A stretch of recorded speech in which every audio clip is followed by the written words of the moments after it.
Good morning students. This is the third video of chapter 2 Microorganisms Friend or Foe. In the previous video we were discussing about some beneficial microorganisms and their uses. In this video we will take up medicinal use of microorganisms. Whenever you fall ill, the doctor may give you some antibiotic tablets, capsules or injections such as penicillin. The source of these medicines is microorganisms. These medicines kill or stop the growth of disease-causing microorganisms such as antibiotics. See, जब कभी भी आप बीमार पड़ते हो तो doctor आपको antibiotic tablet, capsule या इंजेक्शंस देते हैं.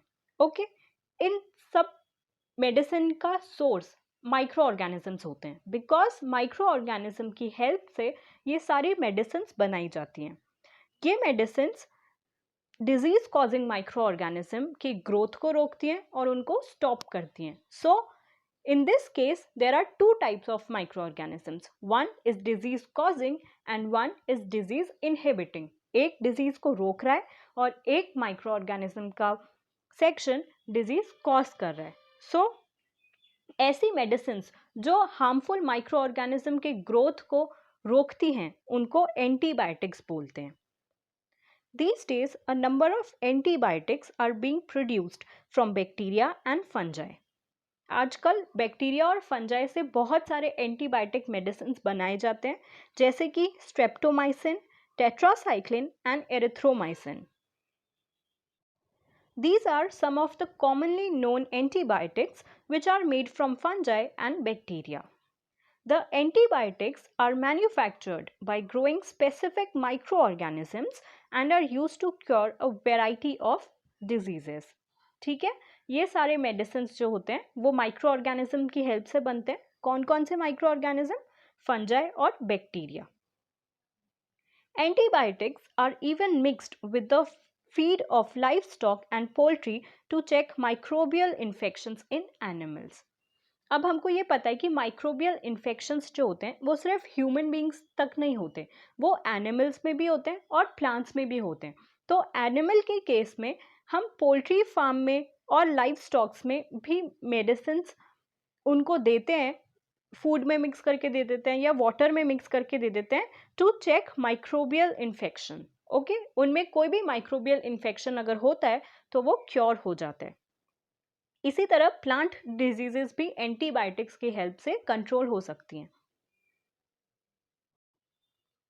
It is important to remember that antibiotics should be taken only on the advice of a qualified doctor. Also, you must complete the course prescribed by the doctor.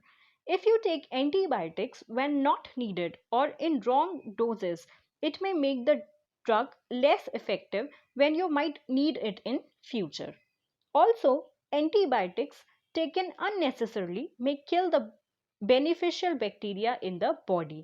Antibiotics, however, are not effective against cold and flu as these are caused by viruses.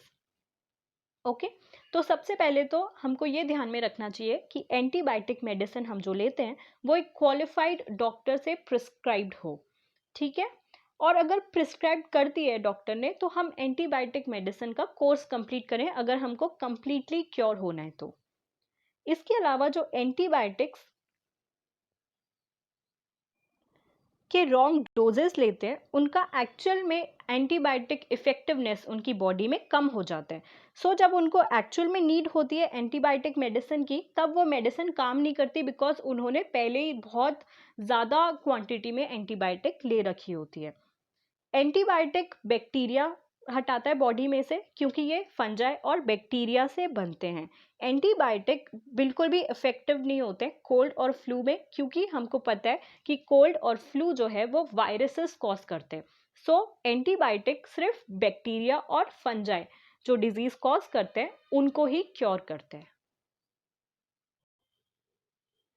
Next important topic in this chapter is vaccine. When a disease-carrying microbe enters our body, the body produces antibiotics to fight the invader. The body also remembers how to fight the microbe if it enters again. If dead or weakened microbes are introduced into a healthy body, the body fights and kills the invading bacteria by producing suitable antibodies. हमारी body भी कुछ antibodies produce करती है. सो अगर हम disease causing pathogen के antibodies के लिए हमारी बॉडी में उन पैथोजेंस को वीक करके डालते हैं तो हम उसको वैक्सीन प्रोसीजर बोलते हैं. बिकॉज अगर हम वीकेंड पैथोजन डाल रहे हैं हमारी बॉडी में तो हमारी बॉडी उसके अकॉर्डिंग एंटीबायोटिक्स प्रोड्यूस करने के केपेबल है और वो प्रोड्यूस करके उस डिजीज को कॉज कर देगी. बट हमारी बॉडी को ये ध्यान रहता है कि कौन से फॉरेन इन्वेडर ने यानी कि कौन से पैथोजन ने हमारी बॉडी में एंटर किया था और उसका क्योर कैसे करना है. सो जब फ्यूचर में कभी वो पैथोजन ह्यूज क्वांटिटी में हमारी बॉडी में इन्वेड होता है तब हमारी बॉडी को ऑलरेडी पता होता है कि उसका क्योर कैसे करना है. सो उसके अकॉर्डिंग वो हाई क्वांटिटी में एंटीबॉडीज प्रोड्यूस करने के केपेबल हो जाती है. सो इस प्रोसीजर को हम वैक्सीनेशन बोलते हैं. This antibody remain in the body and we are protected from the disease causing microbes forever. This is how a vaccine works. Several diseases including cholera, tuberculosis, smallpox and hepatitis can be prevented by vaccination. Vaccination process आपको समझ आ गई. तो ये disease causing microbes को रोकते हैं और हमारी बॉडी से बाहर निकालते हैं. सो ऐसे वैक्सीन वर्क करती है और जिन पैथोजेंस को या जिन डिजीजेस को वैक्सीनेशन रोकने के केपेबल है उनके एग्जाम्पल्स हैं cholera, tuberculosis, smallpox and hepatitis. ये सारे डिजीजेस वैक्सीनेशन से क्योर हो सकते हैं. In our childhood, you must have been given injections to protect yourself against several diseases. Can you prepare a list of these diseases? You may take help from your parents. बचपन में आपको vaccination लगे हैं. आप अपने parents की help से उन सारे डिजीजेस की लिस्ट बना सकते हो जिनको क्योर करने के लिए आपको वैक्सीनेशन लगाए गए थे. It is essential to protect all children against these diseases. Necessary vaccines are available in the nearby hospitals. You might have seen the advertisement on television and newspapers regarding protection of children against polio under the Pulse Polio program. Polio drops given to children are actually a vaccine. ठीक है, अब आपको इसके बारे में तो knowledge होगी कि वैक्सीनेशन इंजेक्शंस के थ्रू दिया जाता है. बट पोलियो जो होता है पल्स पोलियो प्रोग्राम में जो ड्रॉप्स दी जाती हैं वो भी एक तरीके का वैक्सीन है. बट वो इंजेक्शन के थ्रू नहीं दिया जाता है, इसलिए वो थोड़ी सी डिफरेंट टाइप की वैक्सीन होती है. लेकिन वो एसेंशियल होती है हमारी बॉडी के लिए, इसीलिए सारे बच्चों को वो वैक्सीनेशन बचपन में दिलाया जाता है ताकि उनको पोलियो डिजीज नहीं हो. A worldwide campaign against smallpox has finally led to its eradication from most parts of the world. एक वर्ल्ड वाइड कैंपेन हुआ था स्मॉल पॉक्स को ख़त्म करने के लिए. सो स्मॉल पॉक्स के लिए वैक्सीनेशन इतना हुआ कि अब हमारे वर्ल्ड में स्मॉल पॉक्स एग्जिट नहीं करता. सो उसका इरेडिकेशन हो चुका है. These days, vaccines are made on a large scale from microorganisms to protect humans and other animals from several diseases. आज के टाइम पे वैक्सीन जो है वो माइक्रो ऑर्गेनिजम्स की हेल्प से बहुत ही लार्ज स्केल पर प्रोडक्शन होता है उसका, बिकॉज ह्यूमन और एनिमल्स को डिजीजेस से बचाने के लिए. इसका एक एग्जाम्पल है कोरोना वायरस. कोरोना वायरस में आपने देखा होगा अभी केस में कि वैक्सीनेशन जो हुआ है वो बहुत ज़्यादा क्वांटिटी में हुआ है, तो उसके लिए बहुत ज़्यादा माइक्रो ऑर्गेनिज्म यूज़ में लिए गए. इतने सारे माइक्रो ऑर्गेनिजम्स जब लार्ज स्केल पर हम यूज़ करके वैक्सीनेशन की प्रोसेस के लिए वैक्सीन बनाते हैं तब डिजीजेस कॉज करने में हमको बहुत ईजी रहता है. सो these microorganisms which help in the formation or production of vaccines are really helpful. Increasing soil fertility. Some bacteria are able to fix nitrogen from the atmosphere to enrich soil with nitrogen and increase its fertility. अब chapter के starting में हमने पढ़ा था कि कुछ micro organisms soil को fertile बनाने में हेल्प करते हैं. सो उनके एग्जाम्पल्स हैं बैक्टीरिया. बैक्टीरिया ऐसा माइक्रो ऑर्गेनिज्म है जो नाइट्रोजन को एटमॉस्फेयर से फिक्स करते हैं. फिक्स करने से सॉइल और प्लांट्स उस फिक्स्ड नाइट्रोजन को यूज कर सकते हैं बिकॉज वो एटमॉस्फेरिक नाइट्रोजन को यूज करने के केपेबल नहीं होते. So after the fixation of nitrogen it is used or it can be used. These microorganisms or microbes are commonly called biological nitrogen fixers.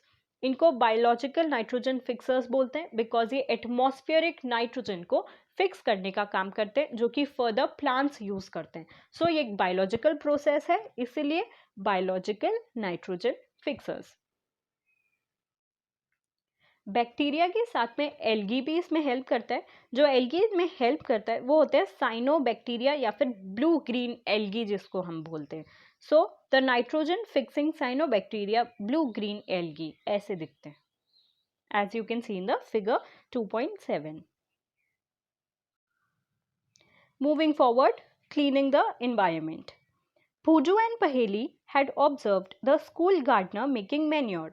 Along with their friends, they collected waste of plants, vegetables, and fruits from nearby houses and gardens. They put them in a pit meant for waste disposal. After some time, it decomposed and got converted to manure. Bhuju and Paheli wanted to know how this had happened. See, इसके बारे में हम previous chapter में भी पढ़ चुके हैं, crop production and management. उसमें ये बताया था कि मैन्योर्स कैसे बनाए जाते हैं. सो अगर हम लार्ज स्केल पर मैन्योर का प्रोडक्शन नहीं कर सकते तो हम एक छोटा सा पिट जैसा स्ट्रक्चर बना लेते हैं. एक स्क्वायर या रेक्टेंगल शेप का बॉक्स टाइप का स्ट्रक्चर होता है जिसमें बहुत सारी सॉइल होती है.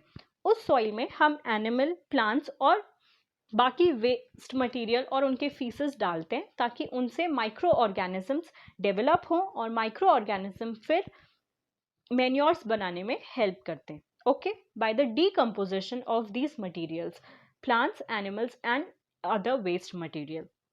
इनका डीकम्पोजिशन करने के बाद मैन्योर्स जो प्रोड्यूस होते हैं वो फील्ड में बहुत यूजफुल होते हैं क्योंकि वो बेटर क्रॉप प्रोडक्शन देते हैं और सॉइल को फर्टाइल बनाते हैं. तो लेकिन वो माइक्रो ऑर्गेनिजम्स ही बना रहे हैं. So cleaning the environment also involves beneficial micro organisms. Microorganisms decompose dead organic waste of plants and animals, converting them into simple substances. Decomposition का मतलब ये होता है कि जो प्लांट और एनिमल वेस्ट के कॉम्प्लेक्स सब्सटेंसेस होते हैं उनका ब्रेक डाउन करना और उनको सिंपल सब्सटेंसेस में कन्वर्ट कर देना. सो ये करने के लिए माइक्रो ऑर्गेनिजम्स हेल्प करते हैं बिकॉज वो डीकम्पोजिशन करते हैं ऑर्गेनिक वेस्ट प्लांट और एनिमल्स की. These substances are again used by other plants and animals. Thus, microorganisms can be used to degrade the harmful and smelly substances that thereby clean the environment. So, जब ये animal और plant waste दोनों को complex substances से simple substances में convert कर रहे हैं, उनका डिकम्पोजिशन कर रहे हैं, सो इवेंचुअली हो क्या रहा है, जो स्मेली प्रोडक्ट है ना, प्लांट और एनिमल रेसिड्यू जो है, फीसेस, वो स्मेली नहीं रहता फिर बिकॉज उनको बाकी प्लांट्स और एनिमल्स जो अभी लिविंग है यूज कर लेते हैं उनके न्यूट्रिशन और मिनरल्स के लिए. सो उन्होंने यूज कर लिया, स्मेल खत्म हो गई, फीसेस खत्म हो गए, वेस्ट मटेरियल जितना भी था सारा यूज हो चुका है. सो अब कोई भी वेस्ट मटेरियल बाकी नहीं है. तो इवेंचुअली हो क्या रहा है, इन्वायरमेंट क्लीन हो रहा है. सो ऐसे माइक्रो ऑर्गेनिजम्स हेल्प करते हैं इन्वायरमेंट को क्लीन करने के लिए. Okay, understood. This was all about friendly microorganisms. In the next video, we will talk about harmful microorganisms.